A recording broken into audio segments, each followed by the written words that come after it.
Class 10th के Hindi chapter लेकर आए हैं जो ऑब्जेक्टिव जो 17 फरवरी को पूछा जाएगा उसमें के प्रश्न हैं। आप लोग इसे अवश्य एक बार देखें। समय को देखते हुए इससे पहले वाले वीडियो नहीं देखें तो डिस्क्रिप्शन में इसका लिंक दिया हुआ है। पार्ट 1 देख लीजिए, यह पार्ट 2 है। इसमें से ऑब्जेक्टिव कहीं अलग नहीं रहेगा, 50 के 50 इसी में से रहेगा, दोनों देख लीजिए। तो हम लोग समय को देखते हुए प्रश्न पर ध्यान देते हैं। परंपरा का मूल्यांकन किसकी कृति है? तो रामविलास शर्मा की है। उसके बाद हम लोग 2 नंबर प्रश्न पर ध्यान देते हैं। प्रगतिशील आलोचना का विकास होता है, तो हम लोग को हो जाएगा साहित्य परंपरा के ज्ञान से। उसके बाद देख लेते हैं 3 नंबर प्रश्न, परंपरा का मूल्यांकन पाठ के रचनाकार हैं, तो हो जाएगा रामविलास शर्मा हो जाएंगे। उसके बाद हम लोग एकदम तड़ातड़ हाल एकदम फास्ट में देखिए, आप लोग थोड़ा सा भी नहीं रुकना है, देखते जाइए एकदम। तार सप्तक में कितने कवियों की कविताएं संग्रहित है? तो 7। उसके बाद हम लोग देख लेते हैं यहाँ 5 नंबर, रामविलास शर्मा का जन्म कब हुआ था? तो 10 अक्टूबर 1912 में हुआ था। उसके बाद हम लोग 6 नंबर देखते हैं, साहित्य की परंपरा का पूर्ण ज्ञान किस व्यवस्था में संभव है? तो हम लोग को हो जाएगा समाजवादी की व्यवस्था में। उसके बाद हम लोग 7 नंबर प्रश्न देखते हैं, रामविलास शर्मा ने BA कब किया था? तो 1932 ईस्वी में किए थे।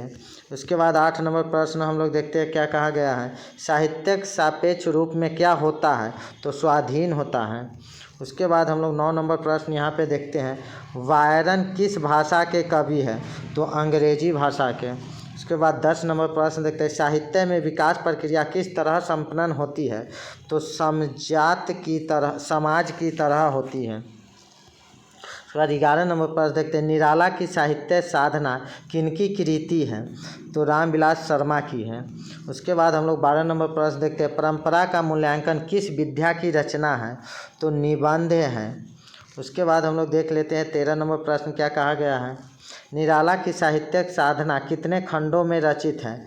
तो 3 खंडों में रचित है। उसके बाद 14 नंबर प्रश्न देखते हैं, रामविलास शर्मा किस संस्था के निदेशक बने? तो यह बने KM हिंदी संस्था के। उसके बाद हम लोग देख लेते हैं 15 नंबर, प्रेमचंद और उनका युग किनकी रचना है? तो डॉक्टर रामविलास शर्मा की। उसके बाद हम लोग देख लेते हैं 16 नंबर, एथेंस किस महादेश में है? तो यूरोप में है। उसके बाद हम लोग 17 नंबर प्रश्न को यहाँ पे देखते हैं, लैटिन कवि कौन थे? तो लैटिन कवि वर्जिल थे। उसके बाद 18 नंबर प्रश्न को हम लोग देखते चलें, अज्ञा ने तार सप्तक कब संपादित किया था?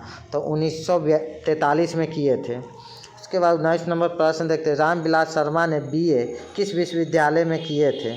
तो लखनऊ विश्वविद्यालय में किए थे।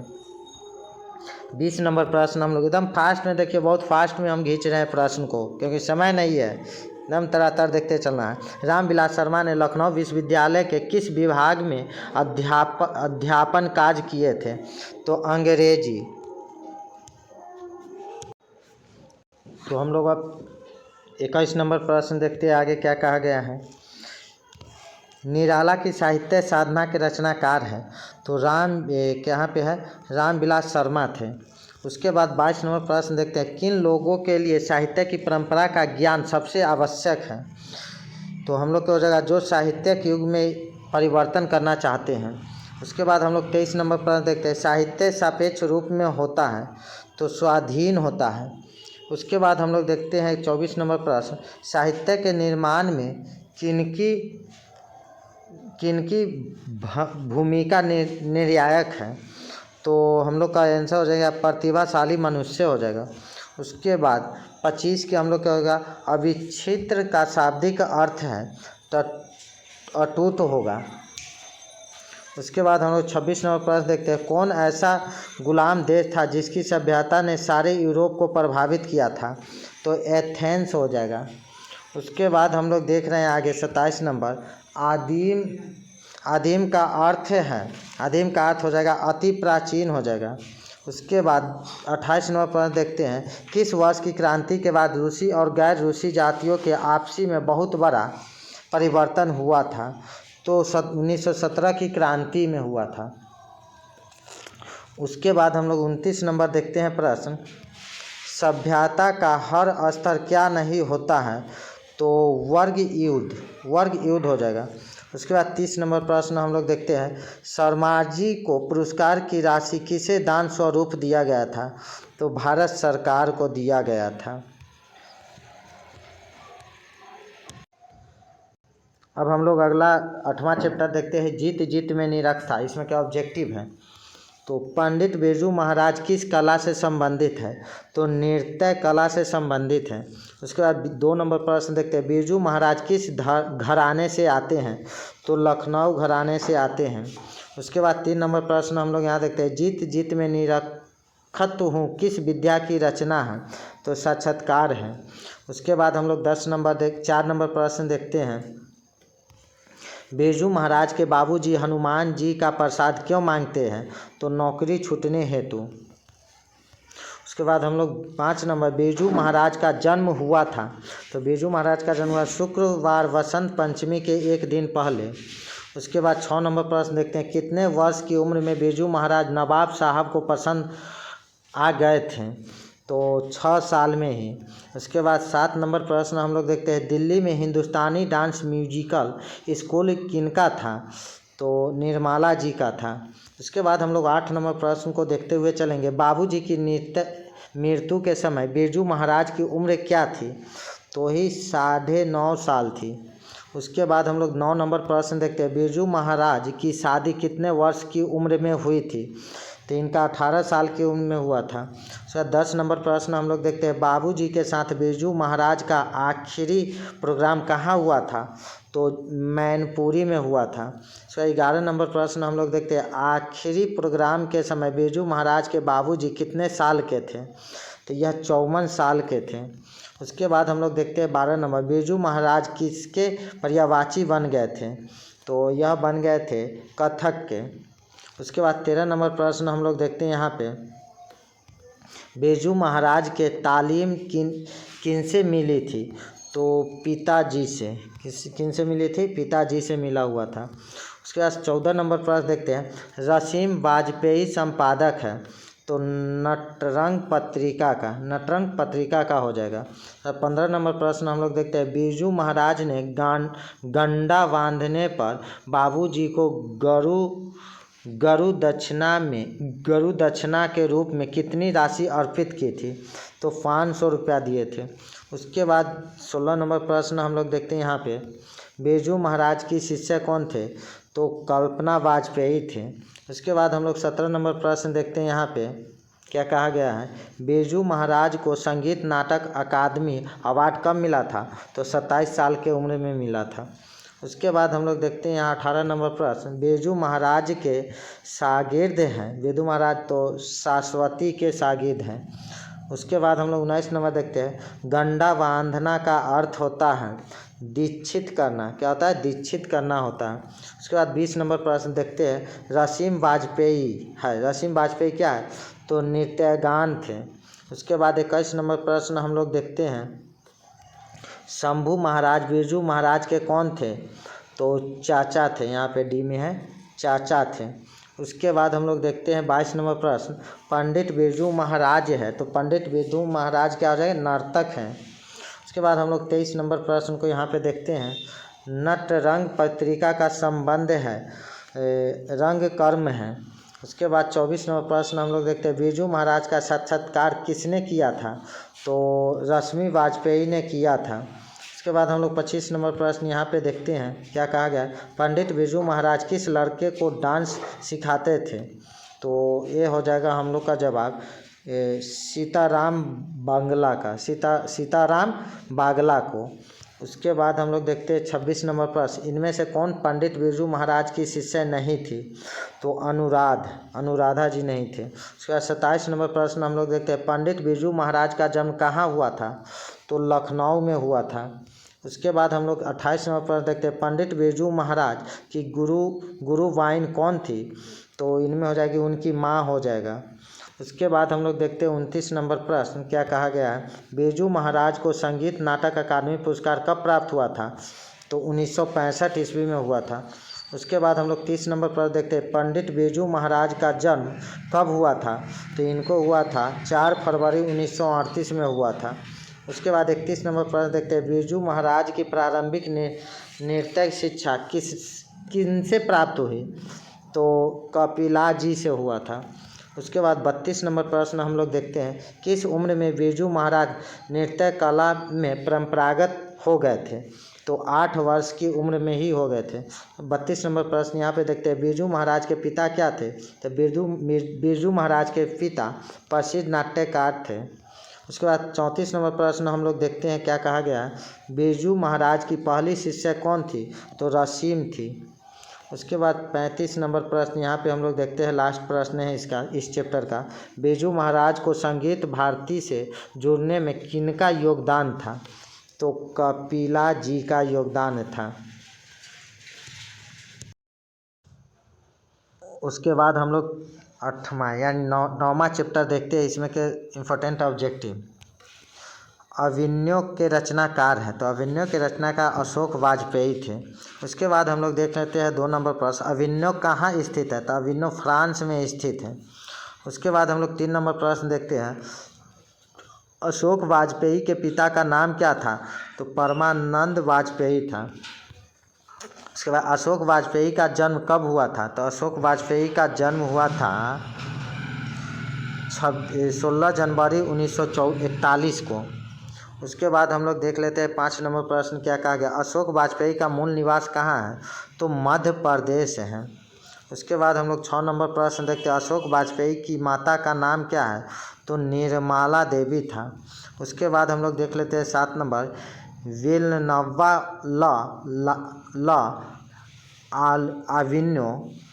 इसको देखते हैं फिर से, विलनवा अभिनयों का अर्थ होता है। तो अभिनय का नया गांव बी नंबर हो जाएगा। उसके बाद 8 नंबर प्रश्न हम लोग यहाँ पे देखते हैं, रोन नदी के दूसरी ओर अभिनयों का एक और हिस्सा है जो कहा जाता है? तो विलन्नव अभिनय। उसके बाद हम लोग 9 नंबर प्रश्न यहाँ पे देखते हैं, क्या कहे? एक पतंग अनंत में किनकी रचना है? तो अशोक वाजपेयी का हो जाएगा। उसके बाद 10 नंबर प्रश्न हम लोग देखते हैं, अभिनय किस नदी के किनारे हैं? तो रोन नदी के किनारे स्थित है। उसके बाद 11 नंबर प्रश्न हम लोग देखते हैं, अशोक वाजपेयी ने किस पत्रिका का संपादन किया? तो संवेद की।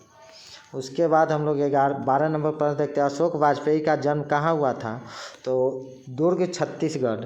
उसके बाद हम लोग 13 नंबर प्रश्न देखते हैं, अभिनय दक्षिणी फ्रांस का एक पुराना है, कौन है? तो शहर है। उसके बाद हम लोग 14 नंबर प्रश्न देखते हैं, अभिनय किस देश में है? तो दक्षिणी फ्रांस में। उसके बाद हम लोग 15 नंबर प्रश्न को देखते हैं, क्या कहा गया है यहाँ पे, पीटरबुक की कौन सी विवादास्पद रचना का प्रस्तुत अभिनय ने किए जाने वाला था? तो महाभारत हो जाएगा। उसके बाद हम लोग देख लेते हैं 16 नंबर प्रश्न, किसने पोप की गतिविधियों पर नज़र रखने के लिए किला बनवाया था? तो फ्रेंच शासक ने। उसके बाद हम लोग 17 नंबर देखते हैं, नदी के किनारे भी नदी है गद्य काव्य किसकी रचना है? तो अशोक वाजपेयी का हो जाएगा।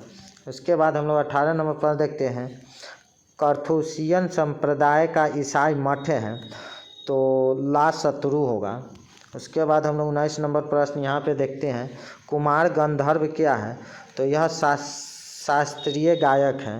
उसके बाद 20 नंबर प्रश्न हम लोग देखते हैं, अभिनय पाठ रचित है? तो अशोक वाजपेयी द्वारा। उसके बाद 21 नंबर प्रश्न हम लोग देखते हैं, विलनव्य है, विलनव्य एक हो जाए छोटा सा गांव हो जाएगा। उसके बाद 22 नंबर प्रश्न हम लोग देखते हैं, अभिनय फ्रांस का एक प्रमुख है, काला केंद्र। उसके बाद हम लोग यहाँ देखते हैं 23 नंबर, अशोक वाजपेयी को फ्रेंच सरकार द्वारा दिए जाने वाला पुरस्कार था?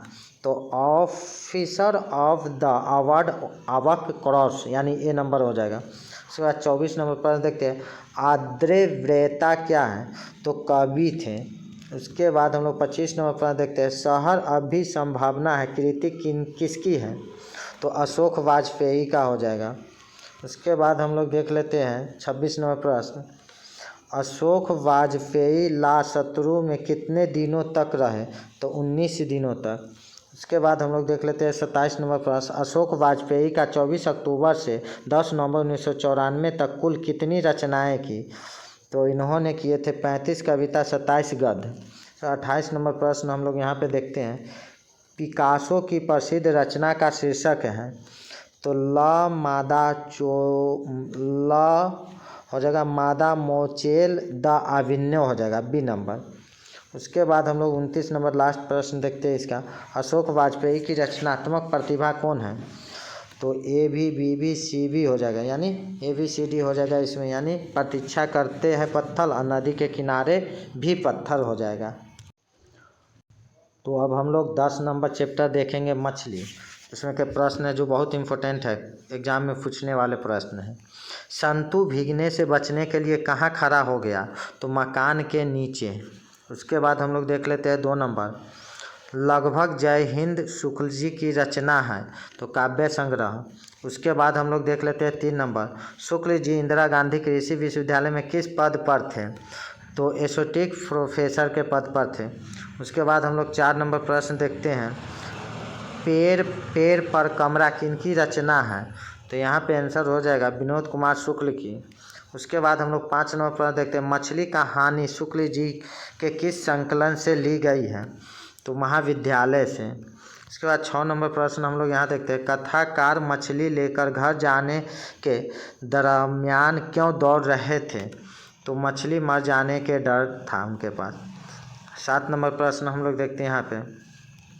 कथाकार के झोले में कितनी मछलियाँ थी? तो 3 मछलियाँ थी। उसके बाद हम लोग देख लेते हैं 8 नंबर प्रश्न। यहाँ पे क्या कहा गया है? पिताजी ने बाजार से कितनी मछलियाँ खरीदी?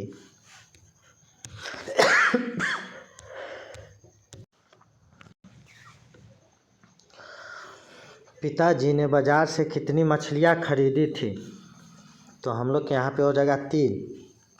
उसके बाद 9 नंबर प्रश्न हम लोग देखते हैं यहाँ पे। विनोद कुमार शुक्ल द्वारा रचित कहानी है मछली। उसके बाद 10 नंबर प्रश्न देखते हैं। विनोद कुमार शुक्ल का जन्म किस राज्य में हुआ था? तो छत्तीसगढ़ में हुआ था। उसके बाद हम लोग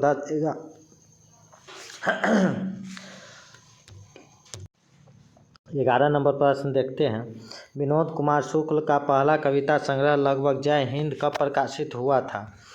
तो यह हुआ था 1971 में। 12 नंबर देखते हैं। उसके बाद मछली से कौन डर रहा था? तो संतु। उसके बाद 13 नंबर प्रश्न देखते हैं। किस मछली की आंखें में लेखन अपनी छाया देखना चाहता था? तो नीचे दबी हुई मछली की। 14 नंबर प्रश्न अब हम लोग देखते हैं।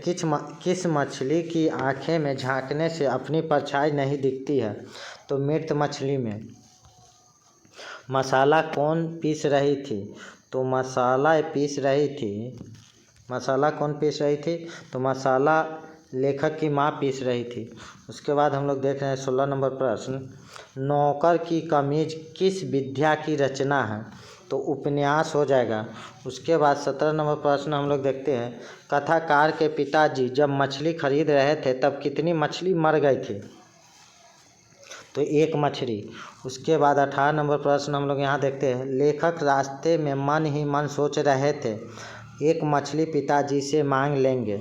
उसके बाद हम लोग देखते हैं 19 नंबर। कौन ठंड से काँप रहा था? तो संतु। उसके बाद 20 नंबर प्रश्न हम लोग यहाँ पे देखते हैं। किस साधन के ऊपर रखकर मछली काटी जाती थी? तो पाटे के ऊपर रखकर। उसके बाद 21 नंबर प्रश्न देखते हैं। किसे घर में मछली या मांस बनाना अच्छा नहीं लगता था? तो ये हो जाएगा हम लोग का जवाब माँ को। उसके बाद 22 नंबर प्रश्न हम लोग देखते हैं। मछली शीर्षक कहानीकारक विनोद कुमार शुक्ल के किस कहानी संग्रह से ली गई है? तो महाविद्यालय से ली गई है। उसके बाद 23 नंबर प्रश्न देखते हैं। परिवार के नौकर के क्या नाम था? तो भंगू नाम था, भग्गू। उसके बाद 24 नंबर। कहानीकार के छोटे भाई का क्या नाम था? तो संतु नाम था। उसके बाद हम लोग 25 नंबर प्रश्न देखते हैं यहाँ पे। घर में घुसे तो साले के हाथ पैर तोड़कर बाहर फेंक देना, ऐसा किसने कहा था? तो पिताजी ने बोले थे। 26 नंबर प्रश्न हम लोग देखते हैं यहाँ पे क्या कहा गया है। संतु मछली लेकर क्यों भागा? तो संतु भागा था मछली लेकर कुएं में डालने के लिए। उसके बाद 27 नंबर प्रश्न हम लोग देखते हैं, भग्गू संतू के पीछे पीछे क्यों भागा? तो मछली छीनने के लिए। उसके बाद हम लोग 28 नंबर प्रश्न यहाँ पे देखते हैं, विनोद कुमार शुक्ल का जन्म कब हुआ था? तो 1 जनवरी 1937 में हुआ था। उसका 29 नंबर प्रश्न देखते हैं, मरी हुई मछली की आंखों में नज़र आ रही है तो परछाई। 30 नंबर प्रश्न हम लोग यहाँ पे देखते हैं, विनोद कुमार शुक्ल का जन्म कहाँ हुआ था? तो राजनांद छत्तीसगढ़। उसके बाद हम लोग 31 नंबर देखते हैं, विनोद कुमार शुक्ल निराला सृजन पीठ में अतिथि साहित्यकार के रूप में कब से कब तक रहे? तो 1994 से 1996 तक रहे। उसके बाद 32 नंबर प्रश्न देखते हैं, शुक्ल जी की कहानी संग्रह है तो पेड़ पर कमरा। उसके बाद 33 नंबर प्रश्न हम लोग यहाँ पे देखते हैं, क्या कहा गया है, विनोद कुमार शुक्ल का दयावती मोदी कवि शेखर सम्मान से कब सम्मानित किया गया था? तो यहाँ पे हम लोग का आंसर हो जाएगा 1999 में किया गया था। 34 नंबर प्रश्न जो लास्ट है हम लोग देख लेते हैं यहाँ पे, मछली काटने का काम किसके द्वारा किया जाता था? तो भग्गू के द्वारा। आप लोग इसे अच्छे से देखिए और ग्रुप में भी शेयर कर दीजिए।